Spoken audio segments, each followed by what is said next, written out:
Hey guys, what's up? We're back. Gerard Caruso. Danielle Perry. I made her say her name this time. I always screw that up. But anyway, we're back. We kind of are going to talk a little bit this week about 3 R's. Give you a couple little tips and tricks of retail. A little bit of what we should be recommending behind the chair. And most importantly, the third R is really are we rebooking or rescheduling our clients. So I think there's a lot to really look about when you talk about in the salon. And here's the funny thing: this is not just reaching to all the stylists out there. You know, absolutely not. It's also we want to touch base on what the client should be thinking and kind of their interaction when they're in the salon. I think it's important when we kind of reevaluate what we're doing on a day-to-day basis. You know, what's going on in the salon, how are we really approaching what we need to do in order to make our businesses strive. But most importantly, I think our main concern should be our guests that walk into our salons. I mean, after all, they're there probably for a good part of the day, and we need to provide them with the utmost best type of service that we can possibly give them. So we're going to talk about the 3 R's today, talk a little bit about some added services. If you guys are not offering them into your salon, maybe you could start. And for those of you that have clients out there, please, if you guys have any questions, Gloria is filming us right now, so she's going to make sure that she kind of relays your questions to us and we can answer for you guys. But we've been finding some really funky things that we've seen that have been going on in salons, some funky things that clients have been asking for, and probably it's the lack of knowledge. You know, there's a saying that we always used to say, right? Knowledge equals confidence, and confidence equals success. I thought you would nudge me. No, I didn't nudge you. Did you make me a cup of coffee? I did. Just like you poured my water and you told me I had to pretend it was coffee. She's lying, guys. It's water. No pretend. It's water because she doesn't know how to make coffee. But, you know, it's funny because that's probably the number one thing when we think about this. You know, our clients come in and they are our guests. You know, we have to get into the habit of calling them our guests because they're with us for a short period of time.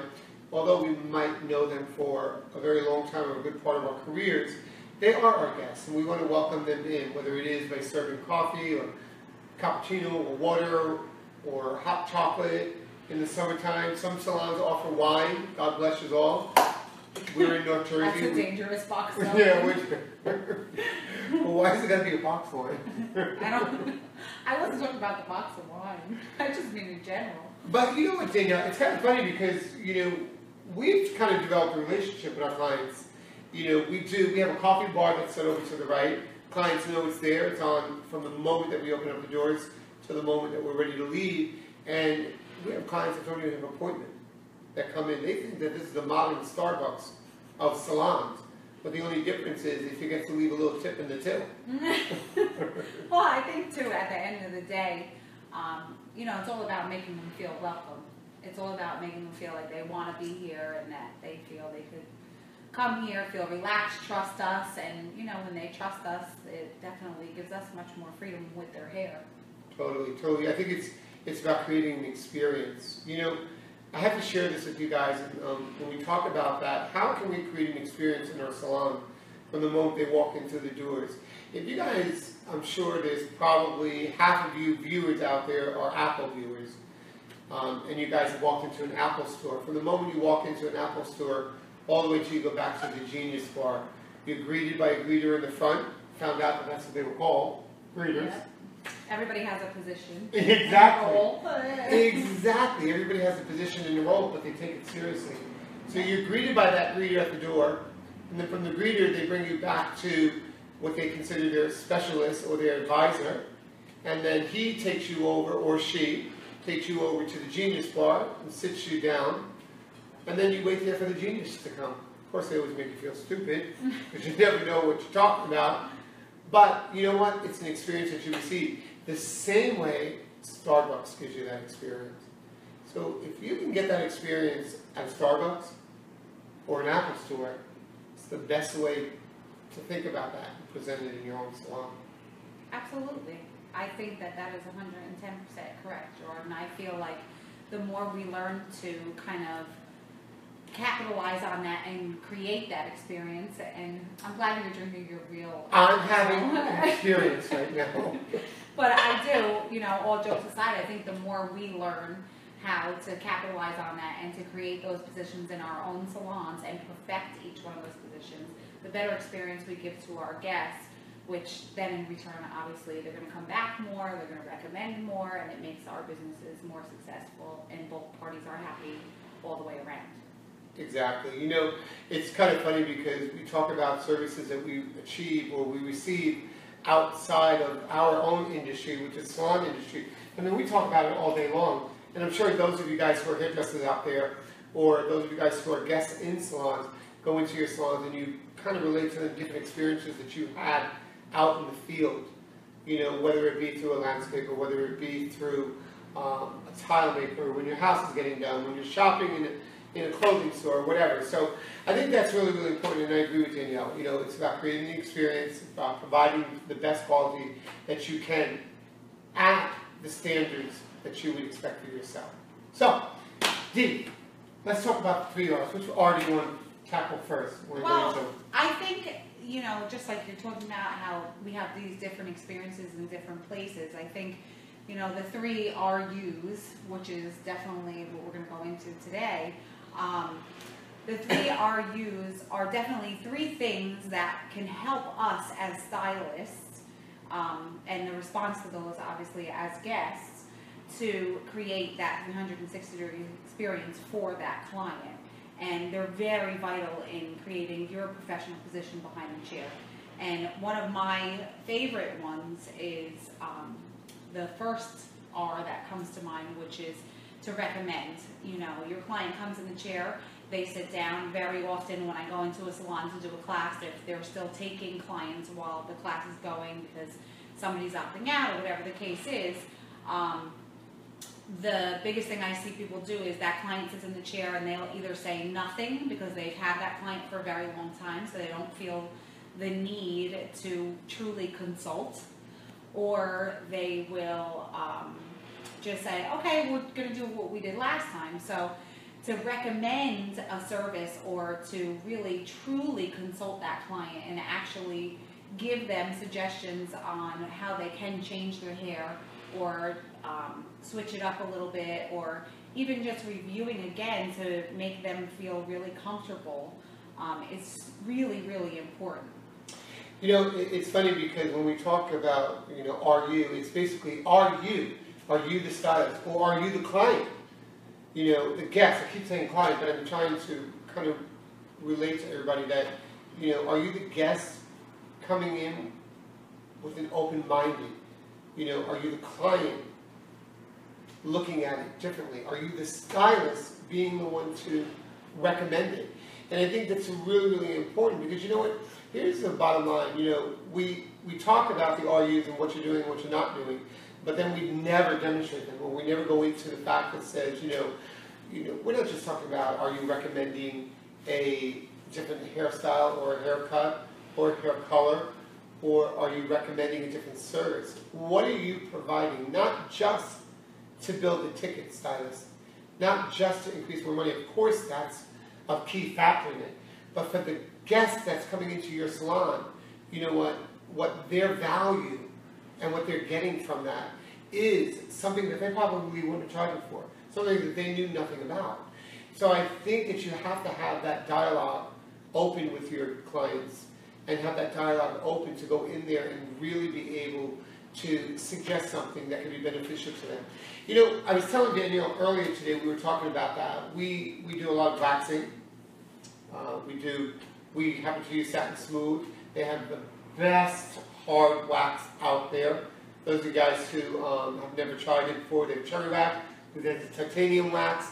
Great wax to use, and it literally, we do nose hair waxing, ear waxing, cheek waxing. But I was telling Danielle when we were talking about it earlier, barbers have taken that and implemented it into their services, and they've recommended it to their their guests that come into their salon for that experience, and they give them that full 360 experience. Yeah, and even if you guys haven't ever been into a barbershop or spoken to people who have really dealt with barbershops a lot, they recommend it. I mean, as soon as a guy comes in, if the barber is cutting their hair and they see a little hair in the middle here, the barber immediately will say, "Yeah, you got a little hair right there. I think let's wax that." Why are you looking at me? Well, because I see you got little goblins coming out of your ear right there. They're just as honest as that. So, and that's really what it is. It's honesty, instead of seeing a little unibrow or a little hair poking out of a nose or an ear and just leaving it. It's about actually saying it to that person, hey, did you ever think about maybe waxing your ear or maybe just waxing the middle part of your eyebrow? And that's something definitely that I feel that barbers, take capital on. Why do I feel like you're just pointing that towards me? Because I'm just looking at that hair. But you know what, it is true. And you know what, here's the funny part about that, guys. You know what? Time is on your side. Because the amount of time that it takes to create that or to do something like that or to recommend to the guests, hey, we could provide this service. You know what? Let's face the facts. You know what? And I'll be the first one. If I went in somewhere and there was hair in my ear, stop staring. I would want to be told that. And let me show you something. I'm going to show you guys something, how easy and quick it could be. And you can increase your ticket. Those of you guys, the guests that are coming into the salon, you guys out there, some of you guys call yourself clients, we prefer to call you guests. But those of you guys who have not experienced it, it is painless. It takes less time. No, you don't think it's painless? Is that why you should be nice? It is painless. And okay, we're back. We do good hair, but we're bad technically. We're going to hire a film company. So check this out. I'm going to show you this. I love this thing. This is the Satin Smooth hard wax. There's two of them here. There's titanium and a cherry. All right. The hard wax can work on either fine, coarser hair or extremely coarse hair with the titanium. So you just want to stick this in there now. Get that hard wax out. And this is the cool thing about it. Now this wax can be used even, let me see if I'm going to do this. Maybe you better stick it in there. Oh, please let me. All right, now just. You've been talking to me. Now that could just sit for a minute and get hard. And that's what's cool about. Oh, I can't believe I'm doing this on Facebook. But it didn't mean to go out there and share with you guys that are guests in the salon to get a service done that is going to make you feel 100 times better. Or you guys that are stylists, listen. At the end of the day, for an extra $12 to $15, if you could walk out of here being smooth as a baby's ass, sounds good to me. I like it. And I agree with that. And I also feel like, if you can, not only is it about increasing that ticket, but you made that client feel like you took care of them. You would never let them walk around with lipstick on their teeth or their hair sticking up. You're building that trust. And like we said before, building the trust is very important in order for you to build a relationship with your client and be able to have more variety on what you can offer them. It's absolutely. It's the main RU that you guys should be doing, and that's basically recommending. But you know what? It doesn't just stop at service. Do you know what I mean? You should be recommending everything to your client. Anything that can beautify them, whether you're doing it in the salon or somebody else can do it for you in the salon. It's time consuming enough for them to come and get their services done. Why not get everything that they need to get done or take place within the chair of your salon? And this is something that you can leave this. You don't have to have a private room for this, especially if you're doing any type of waxing, whether you're doing, it's a hard wax, it can be done in the cheekbones, barbers do it in their chair, it can be done in the chin, the nose, the lip, anything.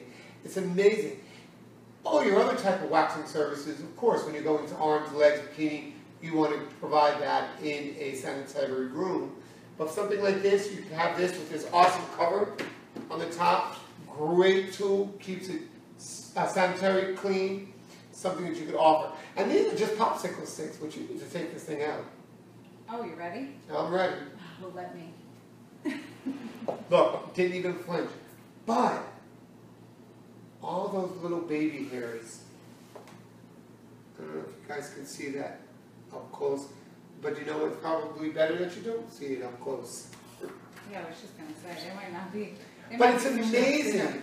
It's amazing to me how a simple little recommendation of a service, and even a style change, I think it's really, really important. You know, in Salon G over here, we do color cut, waxing, we do it all. We don't departmentalize. But those of you guys who do departmentalize, I think it's even more of a teamwork when you can recommend each other's services to one guest in the salon. And I think that's really, really important if you guys are offering manicure service or nail pedicure service, facials, massage, whatever. You know what's kind of funny too? Think about this. If you don't offer nail services in your salon, I know when you tell me all the time when you go and get your nails done, that last 5 minutes when you're drying, somebody comes over and gives you that little massage on your shoulder. It's the best part. Best part of it, right? Why not do that right after they got done getting shampooed? It's the small After you touches. shampoo It's anything their that, head makes them feel like they're being taken care of. and pampered. And pampered, yeah. It's their time. A lot of people, sometimes now, I don't know if you've experienced this, I'm sure you have, I'll offer somebody like some magazines or something, and they're like, no, it's okay. They literally just want to sit and have a cup of coffee because it's their time to kind of relax and just enjoy themselves. Here's another thing that I want to share with you guys, tell you guys. Danielle had recommended us to offer this service to our clients while they're sitting with their color on their head, and that's paraffin. So that's something that you guys can think about. If you can purchase a paraffin machine, they kind of get their waxing services done. If you choose to do that, you can place some paraffin all over their hands, put plastic bags, and as they're sitting with the color on their hair, and they're getting their touch-up or their fashion shade applied, they're now getting moisture put back into their hands. And what better way to go in to do that and then give a quick hand massage onto their hands and really get that moisturization generating into them. And I think that these are kind of added services that will kind of cater to the guests that enter the salon, kind of make your guests a little bit happier, feel a little bit more special, and most importantly, help you, the stylist, to increase the revenue within your salons. Yeah, absolutely. Okay. And, that being said, Gerard, not just through the services are you, increasing their experience, but my other favorite RU is retail. And it's not just about selling the retail, but about offering them the things that they really need to take care of their hair. So are you offering them those retail products that they need to manage and take care of their hair? Are they going to be able to, as a client, are you going to be able to replicate what that stylist did for you if you don't have the right things to take care of your hair? It's true, Danielle, but here's one thing I have to say to all the guests out there. Are you maintaining your services at home? Are you actually going in there and taking the recommendation from your stylist? And if your stylist is not offering you a recommendation, then are you asking them for that recommendation? Do you know what? I've always said that goes hand in hand. And I do think that the RU for the retail portion of that is really, really important for salon revenue. Because most importantly, not only are you increasing the revenue in the salon, but you are providing a take-home service or regimen for your client. And each client out there and guest that enters into the salon should always leave with something. Listen, I don't know if you guys offer it, but there's several different things you can work with. One of our great services that we use and we recommend at home is colored shampoos, okay, that will help to deposit color. Now, I know a lot of you guys are still doing those funky colors out there. We do a lot of them in here as well. The pinks, the purples, the greens, the violets, the teals. But how are they maintaining that? Not only do they shampoo their hair on a daily basis, but to offer them some type of conditioning shampoo or conditioners that contain color pigment in it. Right now, one of our favorites are the Virals. Viral and teals and purples and reds and pinks. Viral is an awesome shampoo to recommend to your clients to maintain the vibrancy of those funky colors. I know that you work a lot with gem lights.